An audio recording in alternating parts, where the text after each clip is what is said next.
এই জানি শোন, তুই যে কাবা শরীফের উপরে বসলে এটা কিন্তু ঠিক করলে? হ্যাঁ, তোর কি সমস্যা? আরে এটাই তো আমাদের সমস্যা। আরে এটা তো ফটো, তাছাড়া আমি কি একা বসে থাকি নাকি? আমি অনেক জায়গায় দেখছি, অনেক জায়গায় মালানারও দেখছি এর উপরে বসে কোরআন শরীফ পড়তে বসে থাকে, অনেকে বসে থাকে, তাদের তো কিছু হয় না। আরে অন্যজন অপরাধ করলে কি তুই করবি নাকি? ও আচ্ছা, ফটো না। একটা কথা শোন, আজকে তোর সামনেই ধর তুই কোনো রাস্তা দিয়ে যাইতেছিস, তোরই বাড়ির পাশে কোনো এক হিন্দু দেখতে পারলি কোন এক কাবা শরীফের ফটোকে পা দিয়ে লাথি মারতেছে, ও খেলতেছে ওটা দিয়া, তখন তুই কি করবি কত?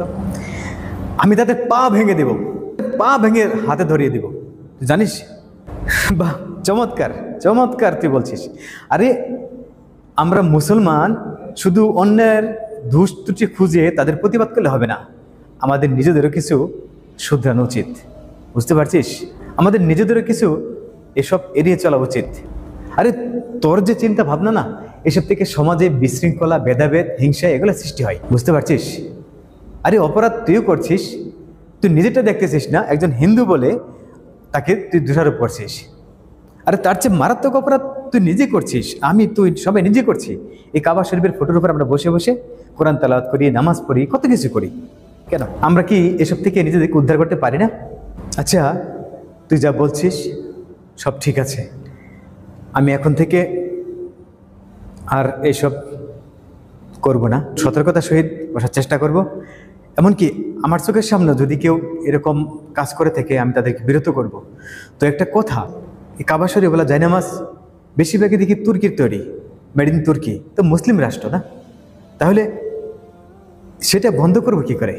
এই কাবা শরীফ ফটোওয়ালা যে জায়নামাজগুলা আমরা যদি এক এক করে, তুই তোর থেকে নিলি না, আমি আমার থেকে নিলাম না, এরকম একজন একজন করে যদি মার্কেট থেকে কেনা বন্ধ করে দিই না, দেখবি অটোমেটিকলি যারা ব্যবসা করতেছে তারা এগুলো বন্ধ করে দেবে। আর যখন একজন ব্যবসায়ী এই জায়নামাজ কেনা বন্ধ করে দেবে না, তখন আস্তে আস্তে ওই যে উৎপাদন করে যারা, তারাও কিন্তু উৎপাদন করা থেকে বিরত থাকবে।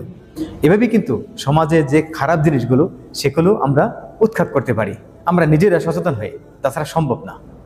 আরে তুর্কি বল আর যে দেশি বল, আমরা মুসলমানদের ঈমান নষ্ট করার জন্য অনেকেই অনেক ধরনের ফন্দি করতেছে, সেসব থেকে আমাদেরকে বাঁচিয়ে রাখার নাম হচ্ছে আমাদের ঈমান, তাই না? তো আমরা নিজেরা যদি এসব থেকে নিজেদেরকে দূরে রাখি, আমাদের পাশে যারা করে তাদেরকে আমরা সাবধান করি, তাহলে কিন্তু আমরা এসব থেকে স্বস্তি পেতে পারি। সত্যি তুই অসাধারণ চমৎকার চমৎকার কথা বলছিস রে।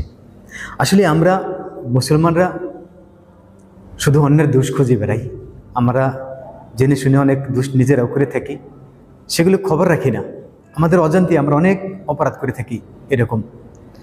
তো তুই আমাকে মাফ করে দে রে, আমি আর কখনই এরকম কাজ করব না। ঠিক আছে, তুই যখন তোর ভুল বুঝতে পেরেছিস তার জন্য ধন্যবাদ। আর এখন থেকে আমরাও চেষ্টা করি নিজেরা এই জায়নামাজ কেনা থেকে বিরত থাকবো, এমনকি সমাজে যারা কিনে আমাদের চোখের সামনে যাদেরকে দেখি তাদেরকে আমরা বিরত করব। এটাই হোক আমাদের পণ এবং প্রতিজ্ঞা। তাহলেই আমরা এসব মানে জেনে শুনে, মানে মনের অজান্তে যে গুণাগুলো আমরা করতেছি সেই গুণা থেকে আমরা বাঁচতে পারবো, বুঝতে পারছিস? প্রিয় বন্ধুরা, আসলে এই জিনিসটা আমাকে অনেক দিন থেকে তাড়া দিচ্ছে, আমি কিভাবে এর প্রতিবাদ করব, কিভাবে করব বুঝতে পারতেছি না।